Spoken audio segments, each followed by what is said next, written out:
تم اقرار کرتے ہو کہ اللہ اور ہر چیز کا مالک ہے. اس کے کیا معنی؟ اس کے معنی یہ ہیں کہ تمہاری جان تمہاری اپنی نہیں، خدا کی ملک ہے. تمہارے ہاتھ اپنے نہیں، تمہاری آنکھیں اور تمہارے کان اور تمہارے جسم کا کوئی عضو تمہارا اپنا نہیں. یہ زمینیں جن کو تم جوتتے ہو، یہ جانور جن سے تم خدمت لیتے ہو، یہ مال اسباب جن سے تم فائدہ اٹھاتے ہو، ان میں سے بھی کوئی چیز تمہاری نہیں. ہر چیز خدا کی ملک ہے اور خدا کی طرف سے عطیے کے طور پر تمہیں ملی. اس بات کا اقرار کرنے کے بعد تمہیں یہ کہنے کا کیا حق ہے کہ جان میری ہے، جسم میرا ہے، مال میرا ہے اور فلاں چیز میری ہے؟ دوسرے کو مالک کہنا اور پھر اس کی چیز کو اپنی قرار دینا بالکل ایک لغو بات ہے.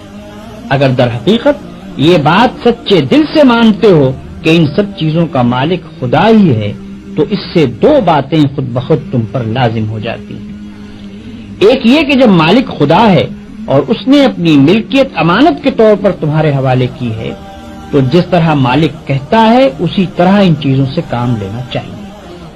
اس کی مرضی کے خلاف ان سے کام لیتے ہو تو دھوکہ بازی کرتے ہو.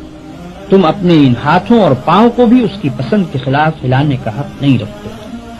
تم ان آنکھوں سے بھی اس کی مرضی کے خلاف دیکھنے کا کام نہیں لے سکتے. تم کو اس پیٹ میں بھی کوئی ایسی چیز ڈالنے کا حق نہیں ہے جو اس کی مرضی کے خلاف ہو. تمہیں ان زمینوں اور ان جائیدادوں پر بھی مالک کے منشا کے خلاف کوئی حق حاصل نہیں ہے. تمہاری بیویاں جن کو تم اپنی کہتے ہو اور تمہاری اولاد جن کو تم اپنی کہتے ہو، یہ بھی صرف اس لیے تمہاری ہیں کہ تمہارے مالک کی دی ہوئی ہے. لہذا تم کو ان سے بھی اپنی خواہش کے مطابق نہیں بلکہ مالک کے حکم کے مطابق ہی برتاؤ کرنا چاہیے. اگر اس کے خلاف کرو گے تو تمہاری حیثیت غاصب کی ہوگی. جس طرح دوسرے کی زمین پر قبضہ کرنے والے کو تم کہتے ہو کہ وہ بے ایمان ہے، اسی طرح اگر خدا کی دی ہوئی چیزوں کو تم اپنا سمجھ کر اپنی مرضی کے مطابق استعمال کرو گے یا خدا کے سوا کسی اور کی مرضی کے مطابق ان سے کام لو گے تو وہی بے ایمانی کا الزام تم پر بھی آئے گا.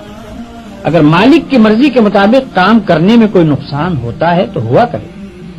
جان جاتی ہے تو جائے، ہاتھ پاؤں ٹوٹتے ہیں تو ٹوٹیں، اولاد کا نقصان ہوتا ہے تو ہو، مال و جائیداد برباد ہو تو ہوا کرے. تمہیں کیوں غم ہو؟ جس کی چیز ہے وہی اگر نقصان پسند کرتا ہو تو اس کو حق ہے